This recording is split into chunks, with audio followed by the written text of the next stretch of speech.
Louvado seja nosso Senhor Jesus Cristo. Nós vamos dar continuidade à nossa leitura do profeta Isaías, nosso 10º encontro. Vamos tratar Isaías capítulo 5, do versículo de 1 a 7. Ouçamos nossa leitura.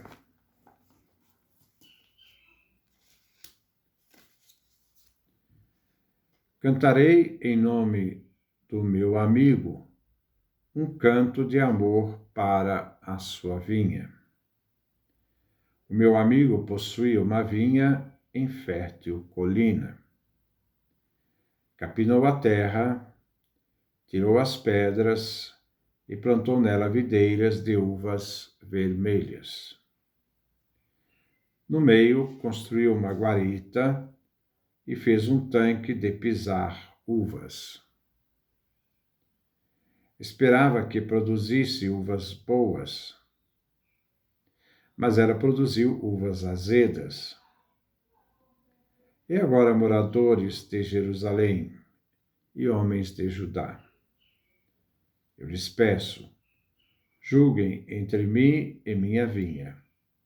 O que mais eu deveria ter feito pela minha vinha que não fiz? Porque esperei que desses uvas boas e ela me deu uvas azedas? Pois agora vou dizer-lhes o que farei com minha vinha. Vou arrancar a sua cerca para que sirva de pasto. Derrubarei o seu muro para que seja pisada. Vou fazer dela um matagal. Ficará sem podar e nem capinar. Só mato e espinhos crescerão nela. E as próprias nuvens eu mandarei que não chovam sobre ela.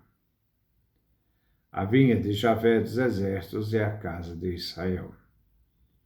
E sua plantação preferida são os homens de Judá. Eu esperava delas o direito e produziriam justiça. Esperava justiça e aí estão gritos de desespero. Este é o texto que nós vamos refletir no dia de hoje. Versículo 1.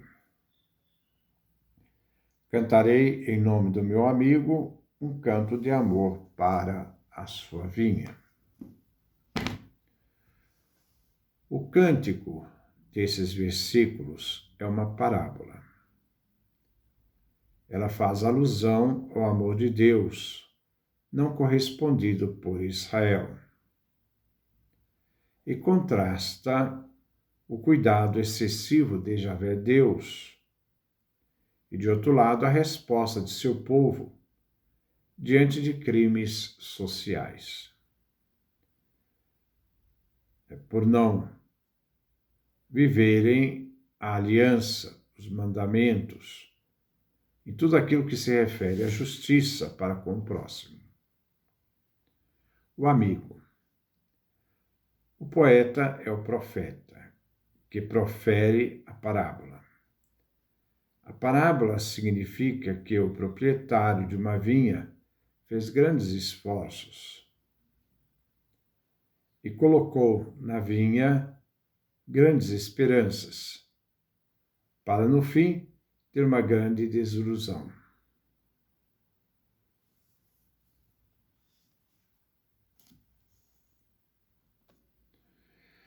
A imagem da vinha na Sagrada Escritura vinha aplicada a Israel, como vemos em Jeremias, capítulo 2, versículo 21, também Jeremias, capítulo 12, versículo 10, Oséias, capítulo 10, versículo 1, tem outras passagens. Exprimia bem a aliança de Deus com seu povo. Aliança aparentada à união conjugal. Oséias, do 1º capítulo ao 3º capítulo. Já que a vinha é sinal, símbolo do amor de Deus. Cântico dos Cânticos, capítulo 1, versículo 16 a 17. Em sua origem, essa parábola é um canto de amor e que o profeta transforma em julgamento. Versículo 2. Capinou a terra, tirou as pedras, plantou nela videira de uvas vermelhas, no meio construiu uma guarita e fez um tanque de pisar uvas. Esperava que produzisse uvas boas, mas ela produziu uvas azedas. A guarita, a torre, quer mostrar bem como o proprietário cuida de sua vinha. Normalmente as pessoas se contentavam em construir jossas de palha. O amigo preparou a terra com cuidado, com habilidade. Capinou a terra, tirou as pedras. Depois realizou a plantação da vinha. Vemos aqui o zelo de que Deus tem para com sua vinha. Uvas vermelhas, de outro lado, uvas azedas. Se esperava uvas vermelhas, mas se encontrou somente uvas azedas.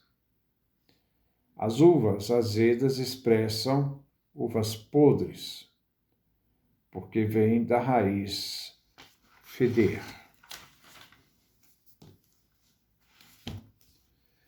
Devemos entender esta parábola como um poema do amigo que plantou uma vinha. Depois vem o simbolismo. Aqui se quer levar os ouvintes a julgar antes de perceber que estão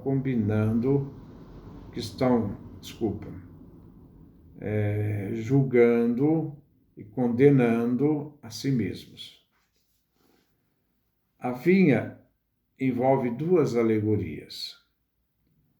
A primeira alegoria tem sentido real, sentido agrícola das parábolas.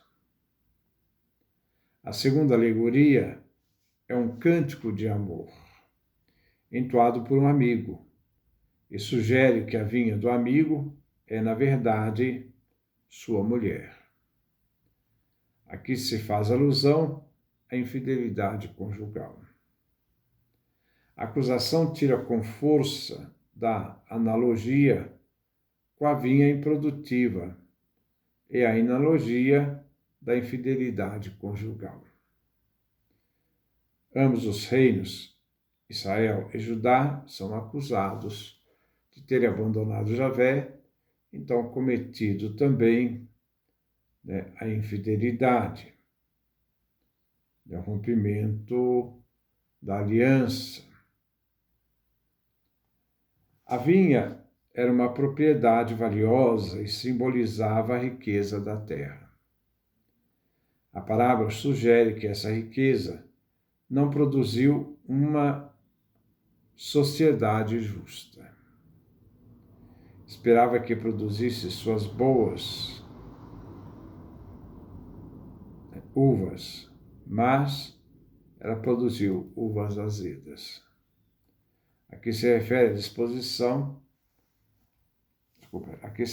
à decepção de Javé, depois de todo o cuidado que ele teve ao plantar a vinha, que é seu povo. Versículo 3.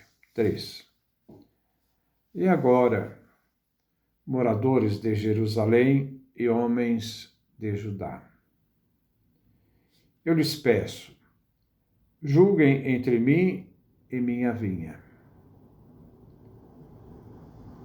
Agora o profeta pede a Jerusalém, capital, e Judá, o território, que façam um julgamento.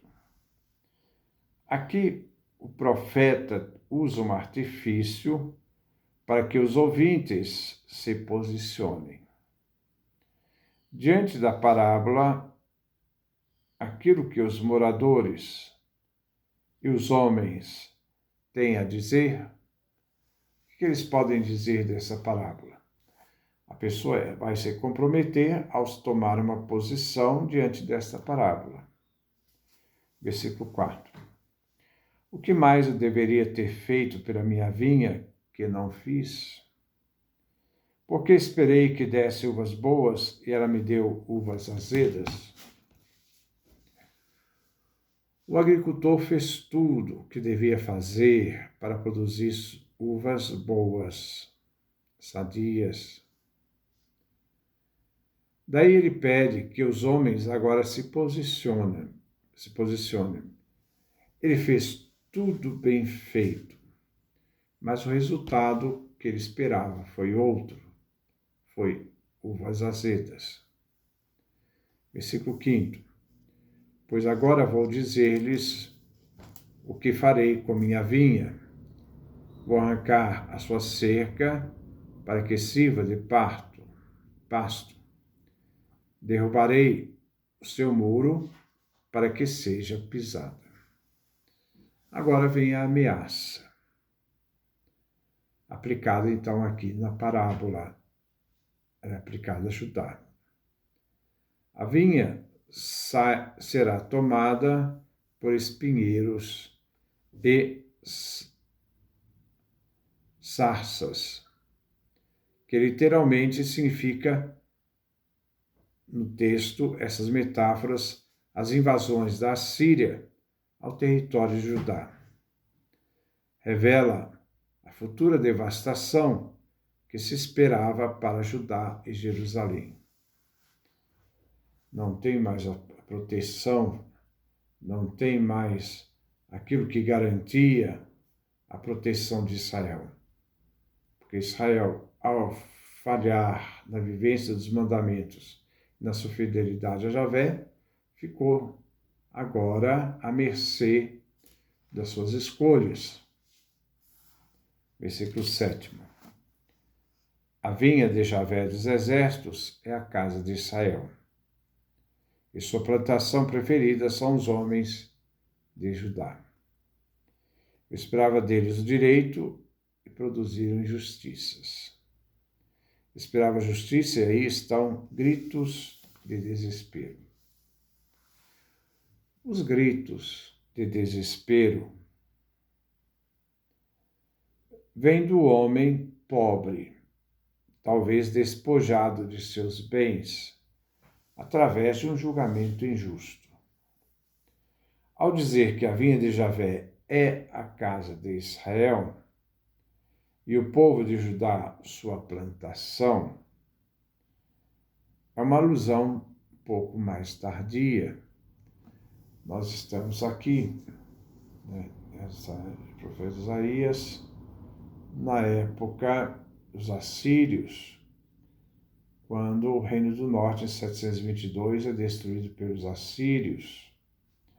Então é uma época de convulsão, de guerras, onde a nação que predominava era a Síria.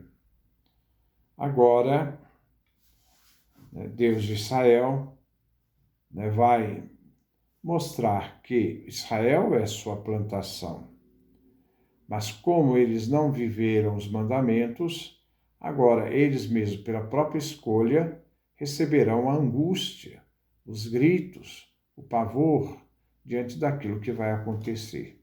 Eles mesmos se afastaram da aliança e renunciaram a Deus nas suas práticas. Ao dizer que a vinha de Javé é a casa de Israel e o povo de Judá a sua plantação, nós sabemos que tudo isso é uma tradição bastante tardia. Por não haver justiça, houve então um rompimento com a aliança, onde Deus esperava o direito, mas em Judá vigorava as injustiças. Onde devia haver justiça, o direito não era exercido e trazia o grito dos pobres, desesperados. Porque não existe mais justiça em Judá, nem tampouco em Jerusalém. Então o profeta continua denunciando. Deus anuncia através do profeta essa denúncia de um povo que deveria ter escolhido Deus como seu único Deus e não fez, também servia outros deuses, não só os deuses, mas as imagens que as representavam. Como também nós vamos ver que o povo de Judá, o povo de Jerusalém e da Judéia, também terão as consequências das suas escolhas. Realmente, os assírios vão entrar no território, vão trazer muito sofrimento, embora eles não vão terminar a empreita de subjugar Judá, porque eles estavam com outras guerras e eram as mais importantes, inclusive as guerras contra os babilônios. Que Deus nos dê a sua graça, a sua bênção, sua face resplandeça sobre nós.